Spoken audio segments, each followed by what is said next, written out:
It had been a year since the great drought. The vaporators were humming again.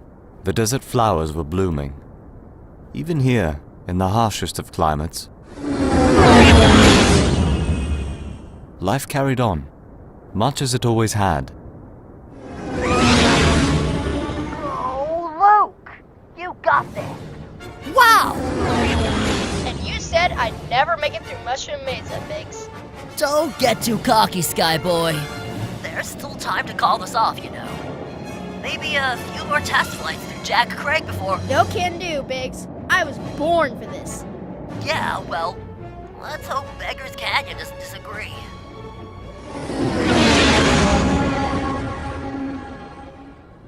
Even watching from afar over the years, it was plain to see. Luke Skywalker was his father's son in so very many ways, which was precisely what worried me. Feel the Force, Luke. Feel it flowing through you, if you can. Anakin was the most daring pilot I'd ever seen, even as a boy. Could his son possibly be as strong in the Force? There was only one way to know for sure. Luke, maybe you should slow down a little. It's a pretty tight squeeze. You might... I can do this. This is my only key to getting off the stupid rock someday. First I conquer Beggar's Canyon. Next stop, the stars. Woohoo! Here we... I suppose it should go without saying, but you're grounded for the rest of your life. I know it looks bad, Uncle Owen, but I can fix it. I just need some new tools and a few parts is all. If you'd let me enter the Anchorhead race, like I've... Race? Luke, you nearly got yourself killed. Owen. No! I never should have let him fly that thing in the first place. Now we're out of speeder. Speeder we can't afford to get fixed. I told you, I'll pay for it myself. If you just let me race, I can win. I'm already the best bush pilot my age on Tatooine. I just clipped the edge of the canyon is all.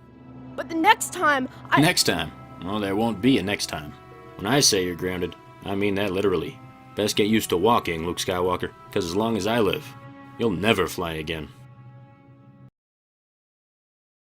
Since my run-in with Jabba's thugs during the drought, I had tried my best to become invisible, to become even more of a hermit and recluse.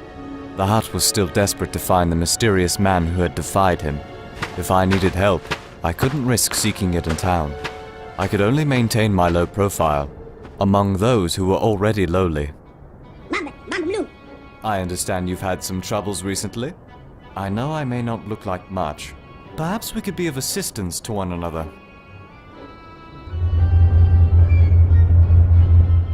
The Jawas had recently been victims of several raids. Raids they were unable to protect themselves against. There's still hope, Master Qui-Gon. You thought Anakin was the chosen one. Perhaps in a way he was. If his son shows the same abilities, then just maybe.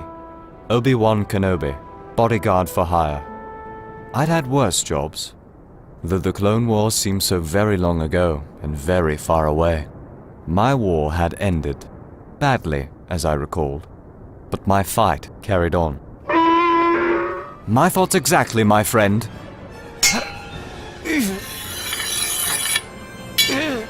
This would be far easier with a lightsaber, but I suppose I could use the exercise. I shouldn't have been interfering. I knew that. My orders were to protect the boy and keep him hidden. But I was no Master Yoda. I knew I wouldn't be around for 800 years to watch over him.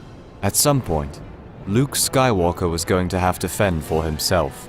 And something told me when that day came, he would need to know how to fly. It took all night, but I imagined the Tusken Raiders wouldn't be raiding there again anytime soon. Though I really did need to devise an easier way to frighten them off.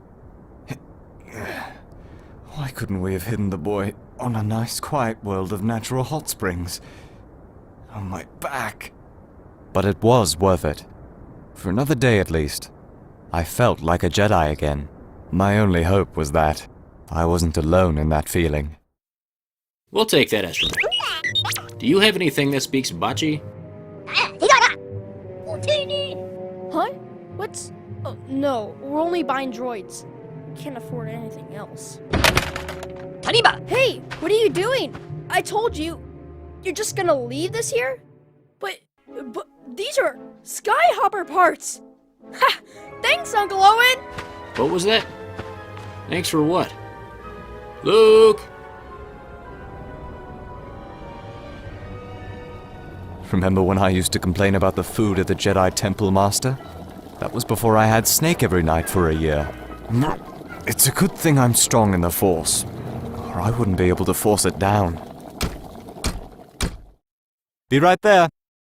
We don't get many visitors in the Dune Sea. How can I... You can stay away from my family. Owen, please come in. How do you like your snake? I'm not stupid, Kenobi. Just because I haven't flown across the galaxy like you have doesn't make me some sort of ignorant hick. I know what you've been doing.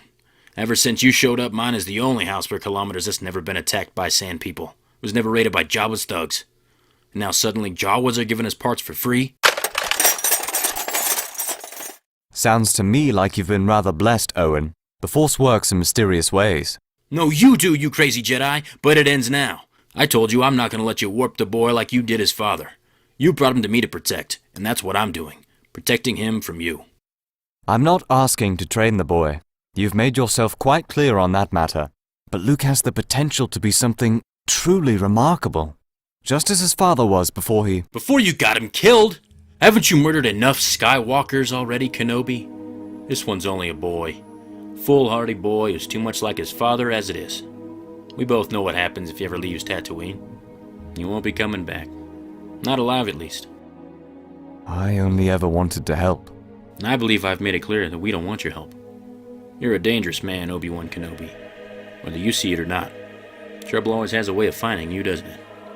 Well, I suppose it doesn't have to look very hard. That trouble's gonna get someone seriously hurt someday. Do us all a favor, and keep your trouble to yourself.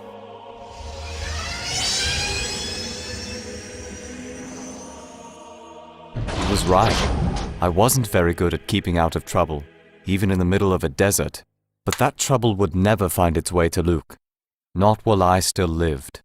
And if there was one thing I'd gotten surprisingly good at over the years, other than finding trouble, it was not dying. Just ask Darth Maul, or Count Dooku, or General Grievous. Just ask Jabba the Hutt.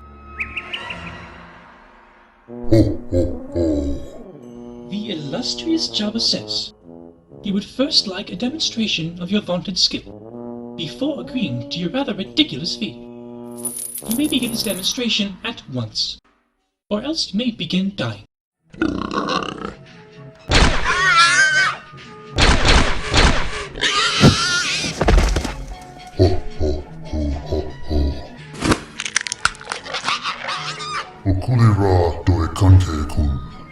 Jabba says, that will do. He will pay you half now, and half when you have found the man who ambushed his water tax collectors during the Great Drought. Deliver this man alive, so that Jabba might watch him die in person, and you shall receive a generous bonus. Or, you may also simply bring us his head. Do you find these terms acceptable, Black Chrysanthemum?